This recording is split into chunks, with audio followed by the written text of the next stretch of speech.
Assalamualaikum warahmatullahi wabarakatuh. Pada kesempatan kali ini, saya akan menjelaskan materi mengenai teks anekdot. Teks anekdot adalah sebuah karangan cerita atau kisah yang ditulis secara singkat, pendek, dan lucu. Dalam teks anekdot ada beberapa topik yang sering dibahas, di antaranya pendidikan, politik, hukum, sindiran, dan kritikan. Teks anekdot juga berisi amanat, pesan moral, serta ungkapan tentang suatu kebenaran secara umum. Berikut contoh teks anekdot. Berjudul Sekolah Bertaraf Internasional.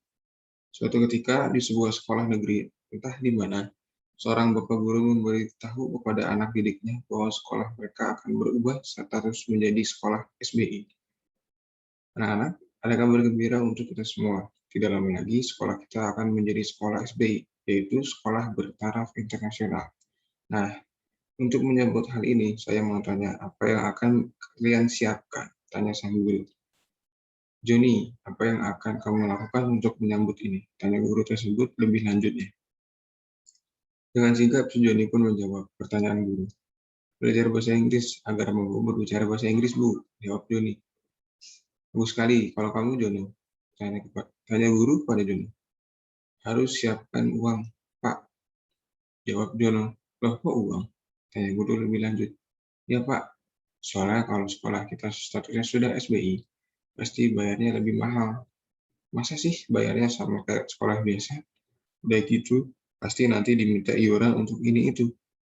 Jelas John yang lebih lanjut. Jawabanmu kok sini sekali? Begini loh, kalau sekolah kita bertaraf internasional, artinya sekolah kita itu setara dengan sekolah luar negeri. Jadi, kalian seperti sekolah di luar negeri.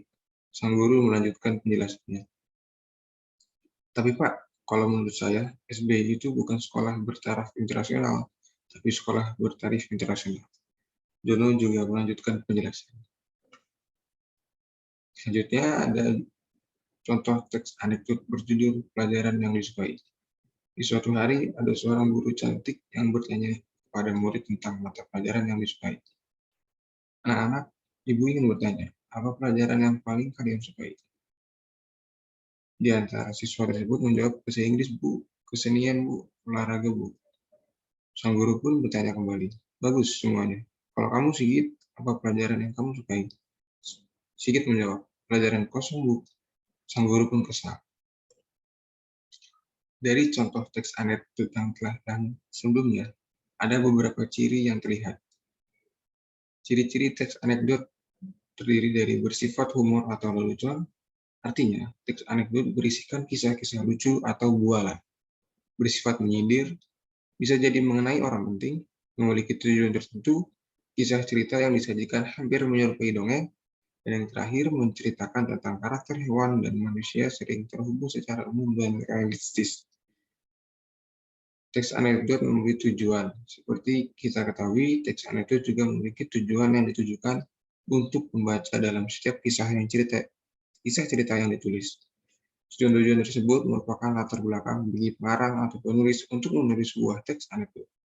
Kenapa seorang menulis anekdot? Tentunya, penulis mempunyai tujuan tertentu sehingga ia menulis anekdot. Berikut ini merupakan beberapa tujuan dari penulisan teks anekdot, yaitu untuk membangkitkan tawa bagi pembacanya, sebagai sarana penghibur, dan sebagai sarana pengkritik. Isi dari teks anekdot memiliki dua macam isi, tersurat dan tersirat. Isi yang tersurat adalah isi yang tertulis secara harfiah dan langsung dapat dibaca di dalam teks anekdot. Sedangkan makna tersirat adalah makna teks anekdot tersebut yang berhubungan dengan situasi dan kondisi masyarakat pada umumnya. Maksud dari makna tersirat dalam teks anekdot adalah, selain lucu, menggelitik, dan menyindir, teks anekdot juga menyimpan makna tersirat yang berisi pesan moral yang ingin disampaikan kepada para pembaca. Biasanya, pesan moral yang terkandung dalam makna tersirat ini memiliki kebenaran universal. Bila kita cermati, teks anekdot berjudul SBI atau Sekolah Bertaraf Internasional memiliki makna tersirat antara lain adalah sebagai berikut. Sekolah yang bagus pasti bayarannya mahal. Sekolah yang bagus dan bayaran mahal hanya bisa diakses oleh orang-orang berduit saja. Banyak industrialisasi dan kapitalisasi dalam bidang pendidikan. Sekolah yang bayarnya mahal belum tentu bagus. Dan yang terakhir, banyak jenis iuran yang dipungut di sekolah yang bagus. Sekian penjelasan dari saya. Terima kasih atas perhatian dan semoga bermanfaat.